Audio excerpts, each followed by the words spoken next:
If you think about it, the entire Bible is, in a sense, the story of two men, both of whom are named Adam. That's the Bible. A tale of two Adams. The first Adam, you know, is our first father, and he destroyed the world. The second Adam, you definitely know, and he will deliver the world.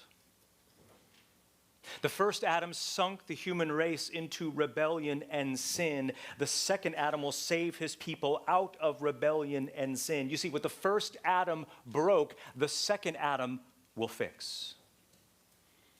What the first Adam lost, when he gambled in the garden, when he believed the devil's lie, the later, greater Adam will renew and restore and regain again. And you understand, every person in history is connected to one of these two Adams. We are naturally born the offspring of the first Adam, and we must be born again to become the offspring of the second Adam. The first Adam is, of course, you know, it's Adam, the father of the human race who took the devil's bait and released the virus of sin into the world. But you see, the second Adam, the last Adam, the new and greater Adam who will undo and destroy everything we and Adam have done to ruin the world, is none other than the Lord Jesus Christ himself. And that is the tale told by Paul in Romans 5:12 through 21. And the point of the tale, the moral of the story, as they say, is to grow in our trust of the second Adam, to put his glory on display, to thrill our souls with the one who will fix what Adam broke and retrieve what Adam lost and regain what Adam squandered in the garden when he drank the devil's poison. That's exactly what Romans 5:12 through 21 is all about. The new and better Adam who will crush the serpent's head and save the human race from the inside out. Because you understand, to be the sons and daughters of Adam, to be his children, to be his offspring, to be in his family line, it means a lot of things. Not the least of which it means that we are born guilty and condemned. All in Adam die, Paul says. In some terrible nightmare that just happens to be true. And you know that the sin and guilt of Adam was imputed down to us, don't you? It's a wild thing to consider that we emerged from the womb at the very gates of hell itself. We were born enemies of heaven, haters of God, slaves to sin, spiritually dead, offspring of the devil, and not a single thing we could ever do could fix or solve the problem, which means what we needed was a hero, one to come and save the human race from the inside out. That's exactly who Christ is. And you remember that Paul wrote this letter, don't you, to equip these people in the depths of the gospel, to take them to the vault and show them the good stuff, to show all the riches of redemption acquired by Jesus Christ that save us from eternal woe and despair. And yet part of that includes explaining how the death of Christ actually works. Because how does it work? How does a Jew crucified in a hunk of lumber 2,000 years ago change anything about the status of anybody's soul? Why does it have to be Christ? Why can't it be Muhammad? Why is it not Buddha? Why is it not Joseph Smith? Or anyone who claimed to be the Messiah? Why does it have to be Jesus Christ? And the reason why is because he is the new and better Adam. He is God and man, the Word made flesh, who came to earth to save the human race. You see, you think about it, sin and death entered into the world through one man. Sin and death will leave the world through another man and never come back again. Let me just ask you, what is your least favorite thing about living in a fallen world? You ever think about that? What's the thing you're going to miss the least when we get into the kingdom? What is the thing that you are most looking forward to Christ reversing and removing and destroying forever? What is that thing? And the real question is, how do we know? How do we know that Christ can do it? How do we know that he can pull it off? How do we know that he's got the muscle to do it? What I'm asking is, can Jesus Christ really reverse and remove and destroy everything we in Adam have done to ruin the world with our sin? Because that is the very point of Romans chapter 5, beloved. Our hope in Christ is certain and real. So here we go. You have those little half sheets that come in your pamphlet, brochure thing. What do we call that? That's it. You can see where we're going here. I want to look at 7 reasons. 7 reasons to trust and treasure Christ as the new and greater Adam. That's where we're going. 7 reasons to trust and treasure Christ as the new and greater Adam. We're going to look at 7 this week and 7 next week, and we're going to take this in 4 parts. 4 parts, 2 this week, 2 next week. Let's look at first part 1, which we call the tragedy. The tragedy. The incursion of sin and death through Adam. Did God really say? Did God really say that? That's a dangerous question, isn't it? And you know, that is the question asked by the serpent to our first mother in that pivotal moment in the garden, when the fate of the world and the fate of the human race was hanging in the balance. And the problem, you understand, wasn't so much the question, so much it was her answer to the question, or rather what she allowed the question to do, namely to make her doubt the motives and the word and the generosity of God. Because God, you understand, God had literally given the world to Adam and Eve, had he not? The world, not just the garden, the planet was theirs to cultivate, to shape, to Edenify, to make it all like the Garden of Eden. It was theirs, and it was theirs for the taking. They literally could have had it all. I mean, you think about it. There were trees, thousands of trees, thousands of orchards of trees, miles of paradise, with just one of those trees being forbidden. Hardly a lack of generosity, right? And yet the serpent, the way the serpent made it sound, God is stingy. God is tight-fisted. He's holding out on you. Did God really say you can't eat from any tree in the garden? Which, of course, he didn't. Didn't say that, but the question was designed to cast doubt on God's motives and generosity. Yeah. Why can't we have that tree? What is he trying to hide from us? What secrets is he trying to keep from us? I thought this was a relationship of love. I thought he loved us. Now these secrets, now all these rules. All the while the serpent chiming in the background, "You shall not surely die," was enough to compel Adam and Eve to take the fruit, pull the pin, detonate the world. My point is, that moment that led to the destruction of the human race is where Paul begins his case that Christ is the better Adam. Look at verses 12 through 14. For this reason, just as through one man sin entered into the world, and death through sin, so also death spread to all men because all have sinned. For until the law, sin was in the world, but sin is not being counted or imputed when there is no law.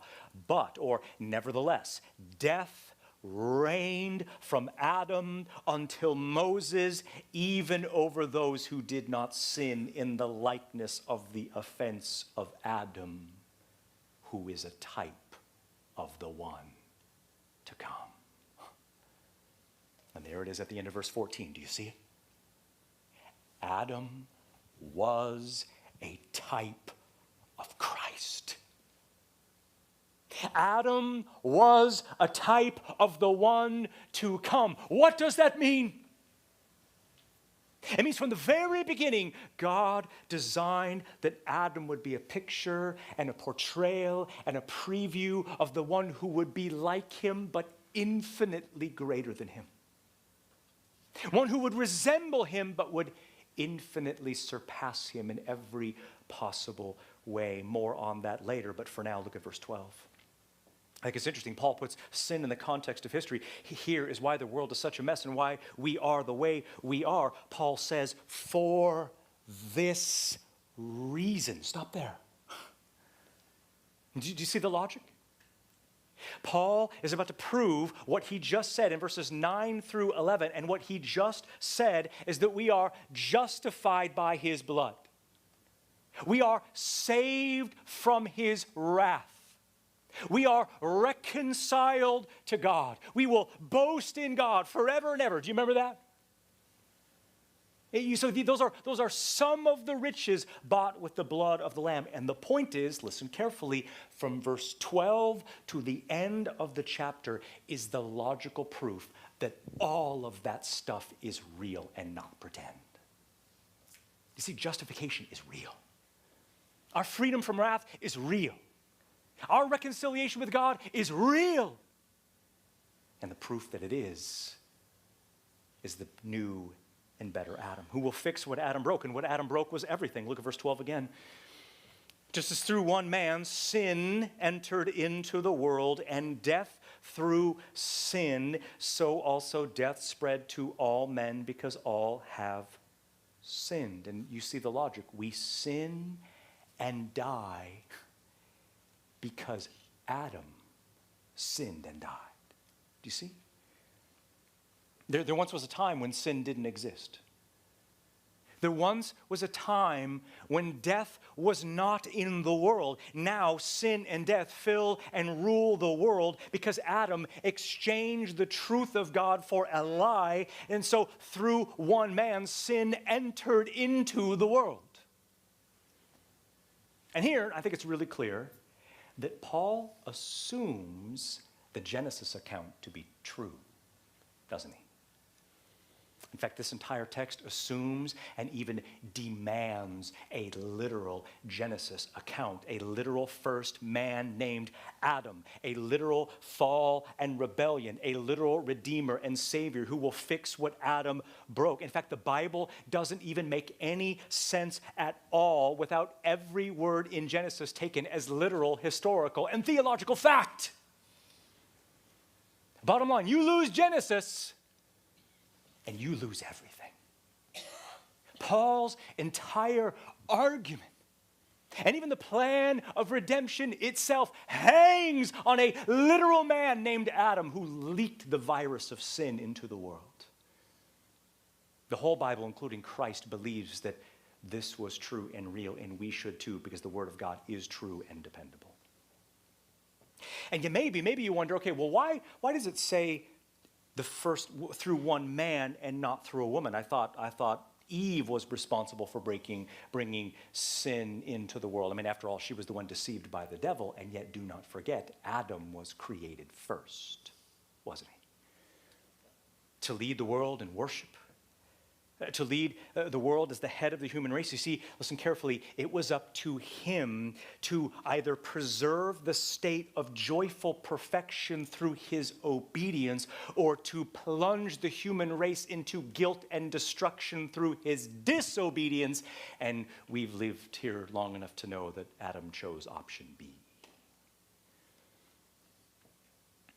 And haven't you ever wondered, like, what the big deal was? That they took a piece of fruit. So what? Big deal. You ever sneak a snack from the kitchen before dinner? Take a cookie from the cookie jar? I mean, why was that a big enough deal to destroy the world and ruin the human race? And yet we know the human heart all too well to know that this issue wasn't a stupid piece of produce hanging on a branch, but what this was cosmic war and treason against God, wasn't it? I mean, think about all the sins that were happening in that moment. Here are a few of them. Number one, they questioned God's word. Number two, they defied his authority. Don't even try to bother writing these down. You can get them from my notes later on. Number three, they doubted his goodness. Number four, they second-guessed his motives. Number five, they scorned his generosity. Number six, they dared his justice. Number seven, they mocked his patience. Number eight, they minimized his power. Number nine, they were jealous of his deity. And number 10, they even desired to be gods themselves. Like Paul says in Romans 1, they exchanged the truth of God for a lie, and they worshiped and served themselves instead of their Creator. And notice what happened. Sin entered into the world. That is chilling, isn't it? A darkness was birthed in the soul that was transmitted to creation. That is creepy. It cursed the ground. It poisoned the earth. Every weed we pull, the food we eat, the air we breathe is polluted and cursed by sin. We are living in the ruins of a civilization that in the beginning was created perfect. I think of Chernobyl, Ukraine. Do you remember that? I was just barely kind of old enough to remember that. 1986, a nuclear blast and meltdown. Do you know what I'm talking about? Everybody within a 20-mile radius had to flee from that area. And to this day, it is a cursed and rusted eyesore. No one can live there. And yet that is exactly what happened to the world with sin. The whole world became a Chernobyl of sin. And no matter where you go, no matter where you run, no matter where you hide, no matter where you flee, and no matter what you do, there is no escape. There's a way that parents try to parent. And you know what I'm talking about. It is that overly protective, helicopter, suffocating approach where they try to protect their kids from every single possible evil there is. And part of that is good and right. I mean, as parents, we should be discerning. We should protect our kids from evil. There are some things we will not do. There are some places we will not go. There are some things we will not watch. That's good and that's right. But you and I know that there is no way to hide from the darkness within. You can move out on a farm, cut off yourself off the grid, grow your own vegetables, have no internet, have no TV, have not any outside influences at all, and yet you have brought the evil with you. That's Paul's point. That's what he's after here. And you know what's really interesting? You think about the garden scene, is that Satan only told one full-on lie. Did you know that? Everything up to that full-on lie was just half-truth and deception. But the only full-on lie that he said was that sin wouldn't actually kill them. Remember that? And that's when he sprang his trap. Lo mot temutun, you surely will not die. And yet, here we are. We've attended enough funerals in our day to know that God was telling the truth. Sin brings death, verse 12. Even as through one man sin entered into the world, here it is, and death through sin. And so death spread to all men because all have sinned. And there it is, death came through sin. We die because we sin. And again, think about the garden. God said, you will die. And yet they didn't die. In fact, Adam wouldn't die for another 930 years. And yet what what Satan forgot to tell them, what he conveniently forgot to tell them, that although they would not die physically, they would die spiritually, spiritual death and slavery to sin. Think about this. Adam and Eve were removed from the garden, and they never saw God again. They watched their marriage grow filled with conflict. They watched the ground grow filled with thorns. They watched the world grow filled with sinners. They went to funerals, even had one for their own son killed by his brother. And eventually their own heart stopped. Their eyes closed, and they breathed their last precisely because the soul who sins will die.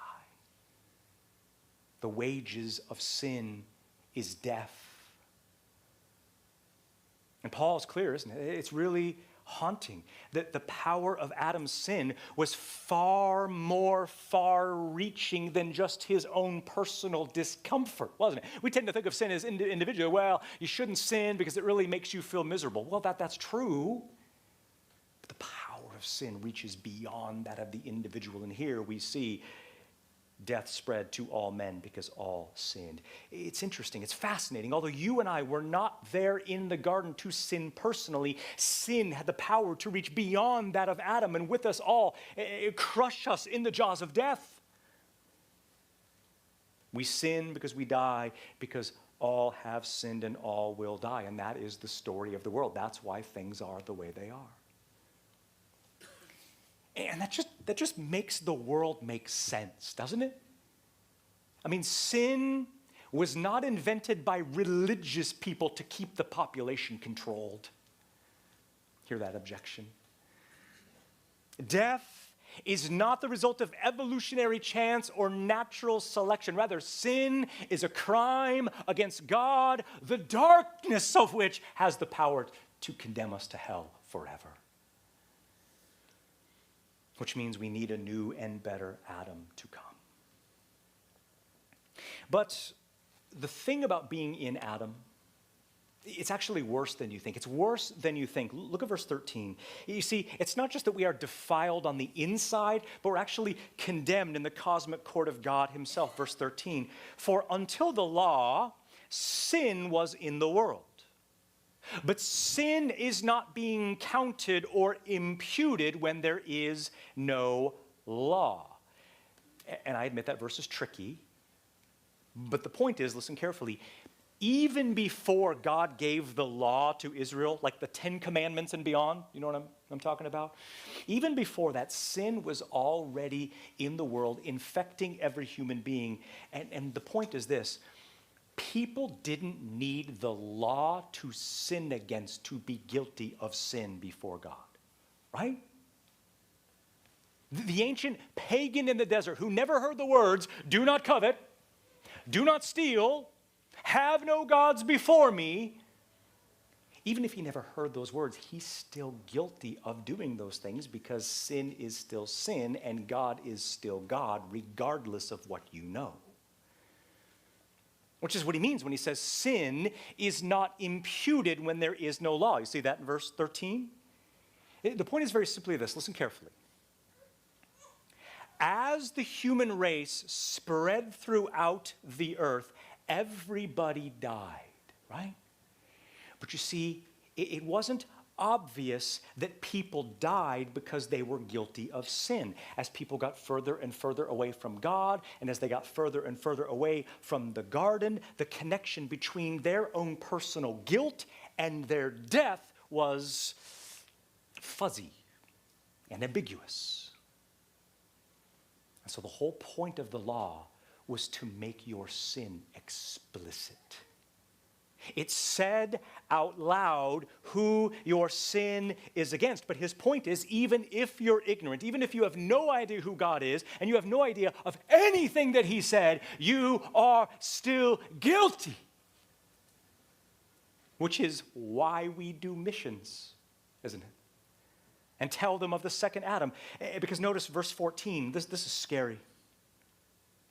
But, or nevertheless, death reigned from Adam until Moses, even over those who did not sin in the likeness of the offense of Adam. That is graphic, isn't it? Death reigned. Meaning what? Meaning everybody dies. There's no escape. I mean, you ever read that dreadful genealogy from Genesis 5? It is awful. And Adam died. And Enosh died. And Seth died. And he died. And he died. And he died.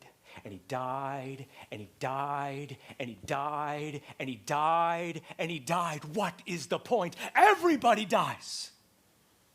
Because everybody sinned. Notice verse 14 very carefully. Death reigned from Adam until Moses. Here it is. Even over those who did not sin in the likeness of the offense of Adam. Do you hear what he's saying? Adam knowingly broke the commands of God, and what happened to him? He died. But even over those who have no idea what God commands, they still break God's commands. And what happens to them? What happens? They die. That's what he means. Did you see the point? Adam's sin was imputed to all of his future descendants. All the guilt and pollution he brought upon himself was transmitted genetically and biologically and spiritually to the rest of the human race. And that's quite a predicament to be in, isn't it? The question is, was God prepared for this? Did he know this was going to happen? Did he have a plan in place by which to save Adam's helpless race? And the answer is absolutely 100% he did, because he wasn't just prepared, he is sovereign. Look at the end of verse 14, which is the most important phrase in the entire chapter, by the way. Death reigned from Adam until Moses, even over those who did not sin in the likeness of the offense of Adam. Here it is, who is a type of the one to come. See that? Adam is a type of Christ, a type of the one to come. What does that mean? It means from the very beginning, Adam was always designed to be a picture and a preview and a parallel of the one who would be like him, but infinitely greater than him. One who would resemble him, but would infinitely supersede him in every possible way. Because here is Adam, the first man, and the king, and the head of the human race. And over here is the Son of Man, and the King of Kings, and the head of the church, who will fix and repair everything Adam has destroyed. The question is, for what pain and problem is the second Adam not sufficient? Can you think of one? What pain or problem in life is the second Adam not sufficient? What sorrow or sadness can he and will he not overcome? Can you think of one? What darkness or disappointment in this life is beyond his reach to repair? You know the answer to that. The King and Messiah and second Adam will make all things right in the end. Which brings us to part two. Part two, we call it the tension. The tension, the comparison of Adam and Christ, the comparison of Adam and Christ. Because again, that's Paul's contention. Hang with his argument here. Adam was he prefigured Christ, he paralleled Christ, and he prepared us for Christ. Right? But you see, don't misunderstand. That's not to say that the first and second Adam are the same. I mean, they are similar, but not the same. They are alike, but not identical. And there are three ways that Christ is better than Adam. Number 1, verse 15, notice. But the gift is not like the transgression. Stop there. Do you see it? But, Paul says, just because Adam and Christ are alike in some ways, that's not to say at all that they are equal or the same. Do you know why? Notice, the gift is not like the transgression. The gift of Christ is not like the transgression of Adam. Do you follow his logic? These aren't two opposites, equal in power, having it out for the salvation of men. No, the gift of Christ, whatever that is, far exceeds and supersedes and conquers the transgression of Adam. And what the question is, what is the gift? What is the gift that overcomes? What is the gift that supersedes? And I think by now in Romans the answer is clear. The gift is everything that Christ purchased with his death, and in particular, it is the gift of his righteousness, isn't it? It's justification. Do you remember that? To be counted righteous in the Son, that by faith in him and the death he died, his flawless, righteous record of perfection is transferred to our account. So now the Father sees us with the very righteousness of his Son. That is the gift.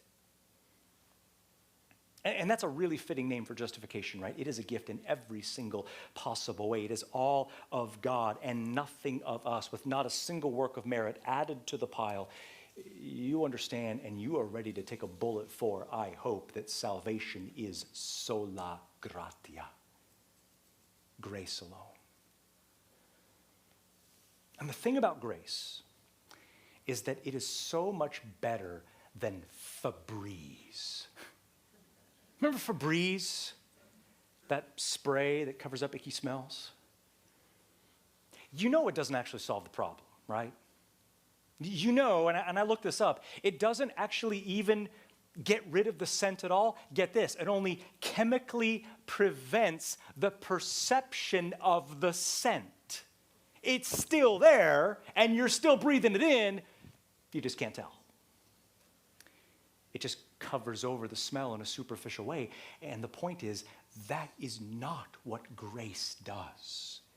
It doesn't merely cover over the odor of our guilt and sin, but even obliterates our guilt and sin in the deepest possible level. Verse 15, the gift is greater than sin. Why? For if by the transgression of the one the many died, how much more, it should be rendered, how much more did the grace of God and the gift by the grace of the one man, Jesus Christ, abound to the many? Do you see the language there? How one supersedes the other? Now, I admit, verse 15 is a mouthful, but it was delicious, and the most important bite is when Paul says, how much more? Do you see that? Christ did more good than Adam did evil. And notice what Paul says, by the transgression of the one man, the many died. That we get, that we understand. And here's the thing, the reason why he said many and not all, get this, is because not everybody is dead yet, but they will be. And here's the thing about death that you have to understand. Death is the Bible's summary word to describe the penalty of sin. Did you know that? Death is a summary way to describe the penalty of sin, and there are three phases or stages of death. Here they are. Remember, this will be familiar to you. Number one, there is physical death. All die because all sin. Number two, there is spiritual death, that tragic condition in which we are born in rebellion, unable to turn back to God. And number three, unless God intervenes with the power of Christ, there is eternal death, a.k.a. the lake of fire forever. Physical death, spiritual death, and eternal death. That's what Paul means when he says the many died. Physically, spiritually, eternally. Think about that. That all came from the transgression of one man, beloved. And it's a reminder to us of the power of sin, isn't it? That sin is not a game. That sin is not a toy. I think one of the greatest mistakes that believers make is that they overestimate, they underestimate the power of sin, and they overestimate their power to resist sin. Understand, beloved, if you give sin an inch, sin will take a mile. The more you feed it, the more hungry it becomes. The longer you let it live, if not savage and lethal, it will dupe you and deceive you and devour you and destroy you and leave you for dead. The great John Owen said this: although we are freed from sin, the condemning power of sin, we're freed from that as Christians. He says, we ought yet to make it our business all our days to mortify, i.e., murder the power of indwelling sin. And listen to what he says.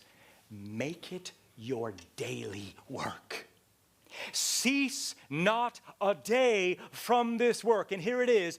Be killing sin, or sin will be killing you. He's right. The question is, who could clean the mess? What power in the universe has the ability to break into the world, slay the giant of sin, and save ruined sinners from the poison and power of death? And there is but one answer, verse 15. How much more? Do you see it? How much more? Not the same, not equal. How much more did the grace of God and the gift by the grace of the one man, Jesus Christ, abound to the many? And there is the power, beloved. There is the solution. And I want you to notice two things. Look at the text there, verse 15. There is the grace of God and the gift by grace. Do you see that? It's a little redundant, isn't it? The grace of God and the gift by grace. And yet, stay with me, that's the answer to the problem. Grace is the answer. And you love grace, don't you? You love to talk about grace. And you should. You should love grace, and you should love to talk about it. I just think that so oftentimes people have not defined what grace is. Here is grace. You ready? Grace is the sovereign pleasure of God to save a sinner based on nothing except his own divine initiative and choice. That's grace. The sovereign pleasure of God to save a sinner based on nothing except his own divine initiative and choice and power. Or put it like this: grace is the good we get from God when we deserve nothing but the wrath of God. See, here's the thing about grace. Grace implies that we could not change our own natures, right? Grace implies we could not turn to God on our own. Grace implies that we were so blind and we were so deceived and so enraptured with our own lusts and under the hardening blindness of the devil that we could not even believe or understand the truth of God without a miracle. That is grace. Are you ready to define it that way? Because that's what it is. And yet the question is, how did the grace of God reveal itself? Right? How did the grace of God actually materialize itself in actual history and show itself to sinners who need the grace? Look at the text, verse 15. Grace did what? Grace gave a gift. Paul says the grace of God, here it is, and the gift by the grace of the one man, Jesus Christ, abounded to the many. Which again raises the question, what is that gift? And again, you know exactly what the gift is. The gift is the gift of his very own righteousness. It is justification. Do you realize that we have been talking about justification since October? For 6 months, we have been talking about justification by faith, that by faith in Christ and the death he died, his very flawless, righteous record of perfection gets transferred to our account so that in the cosmic courtroom of God, we are declared and counted as righteous. That is astonishing. I don't need to remind you how good this news is. Beloved, mark it down. Christ lived the life we could not live. He died the death we could not die. He paid the payment we could not pay. He conquered the grave we could not conquer. And he gives us the very righteous standing we could never attain on our own. And because of that, the Father loves us just as much as he loves his very own Son, John 17:23. And what that means very practically, listen carefully, is I know you get discouraged. I know you feel defeated at times. I have the same heart you do. I feel discouraged almost daily. I have times when I feel defeated. And yet the error we make in those moments is, well, okay, I got to make God like me more. I gotta win back the ground. I gotta score the points. I gotta bring up the levels again. Justification rules that out. You don't have to make God like you more. There's no points to score. There's no score to settle because in and through faith in the second Adam, we are fully adopted and reconciled to God. And you can't get more liked by God than that. The second reason why Christ is better than Adam, number 2, verse 16. He says, the gift is not like that which came through the one who sinned. And that makes sense, doesn't it? Right? There was the gift through Christ, and there was the curse from Adam, and those two things are not the same thing, are they? As in, they are not equal. The gift of Christ conquers Adam's curse, and here's the reason why, verse 16. For on the one hand, judgment arose from the one, resulting in condemnation, meaning one transgression, everyone is condemned. But notice, here it is, but grace arose from many transgressions, resulting in justification. Do you see that? One sin, judgment for all, that we get. But notice, the gift arose from many transgressions. Do you hear what he's saying?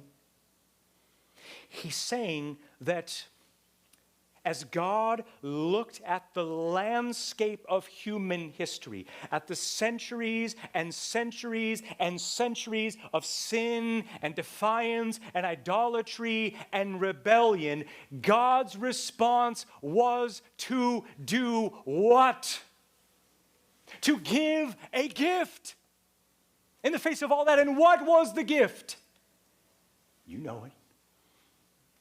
For God so loved the world, rebellious though it was, that he gave his only Son. And end of the verse, what did that result in? What did it result in? Justification. Justification counted righteous in the Son, not just guilt removed, not just Febreze, but even the very righteousness of the Son transferred to our account. And so you see why Christ is the better Adam, don't you? I think about insurance.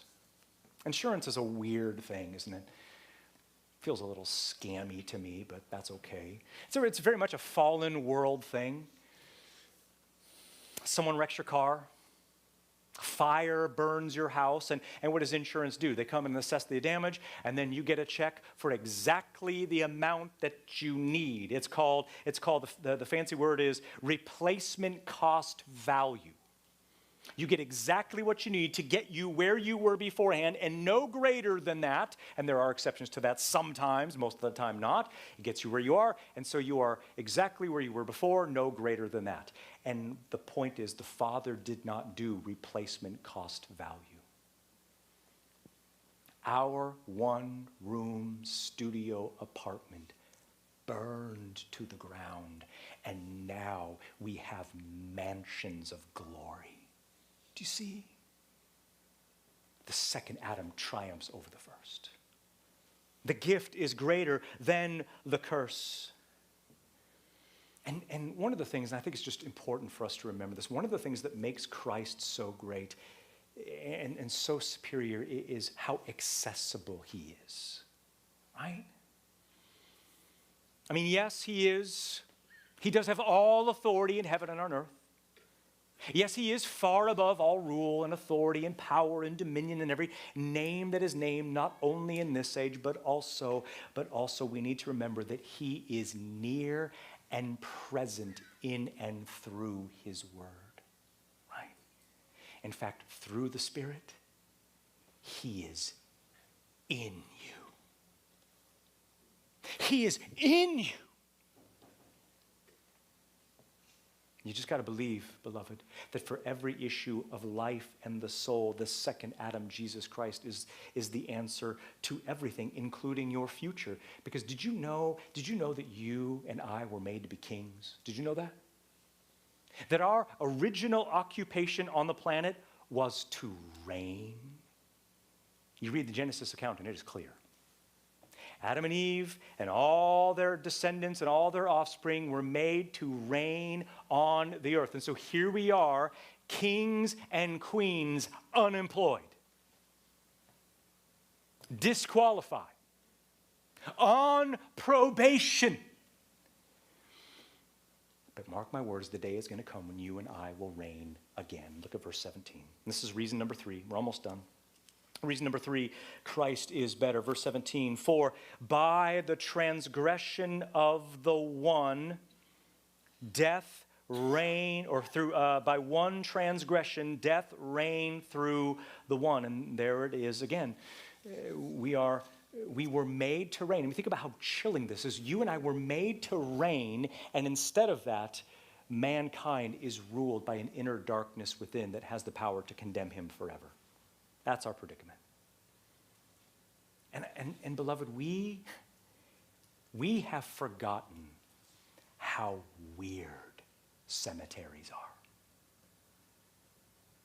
We have forgotten how weird funerals are. How weird death is. That this should not be. And all of it's a curse spread to every soul in every age. And no matter what you do or where you go, there is no escape, which is why we needed the new and better Adam. Verse 17 again.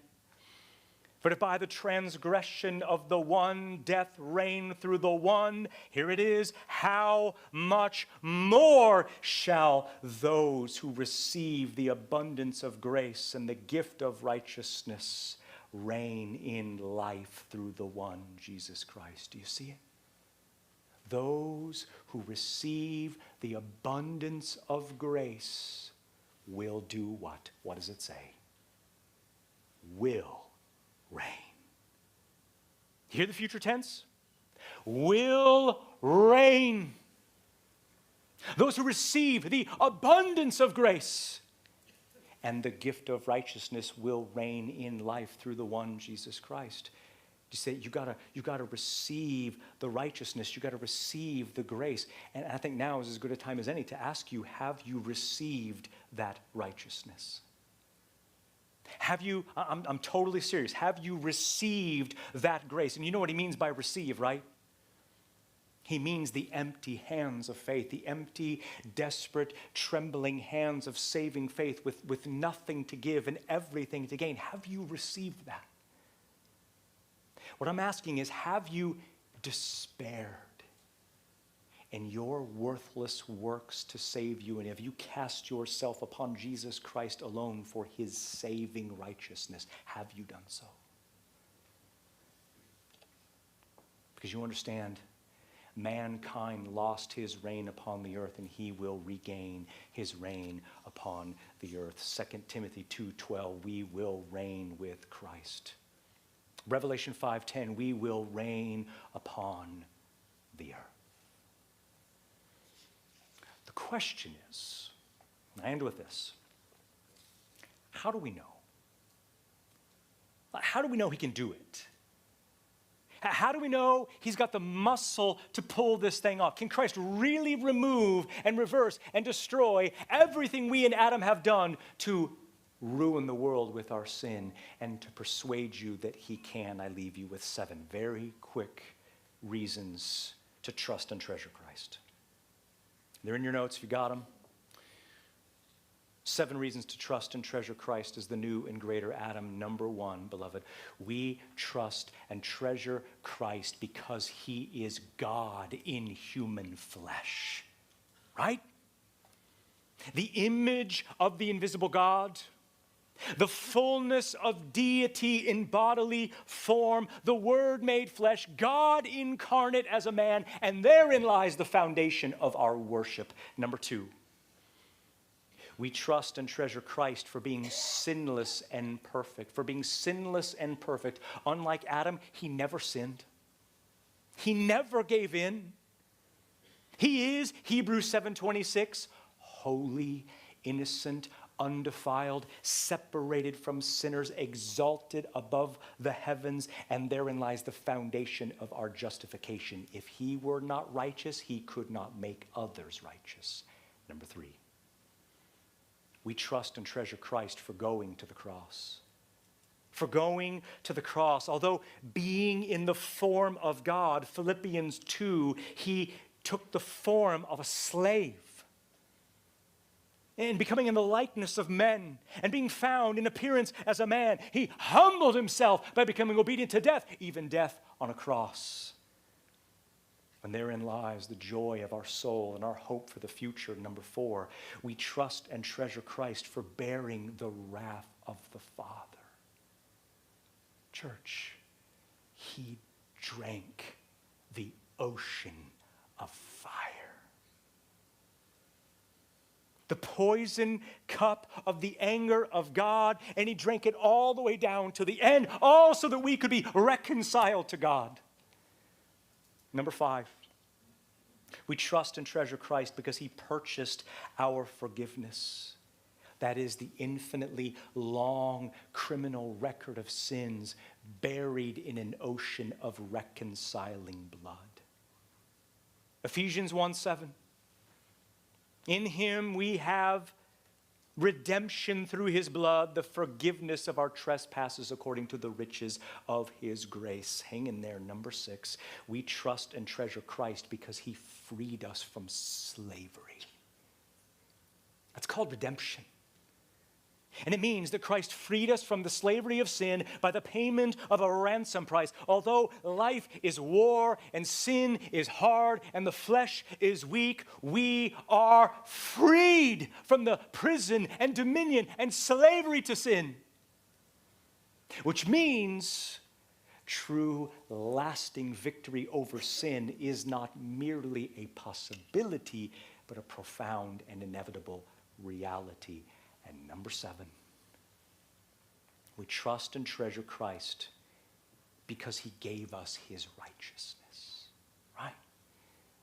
It's called justification, and it's glorious. We are counted righteous in the Son. God made him who knew no sin to be sin on our behalf, that we might become the righteousness of God in him, and that is why we love the new and better Adam. Everything we and Adam have done to ruin the world, the second Adam will reverse and remove and destroy forever. And that right there is the story of the Bible.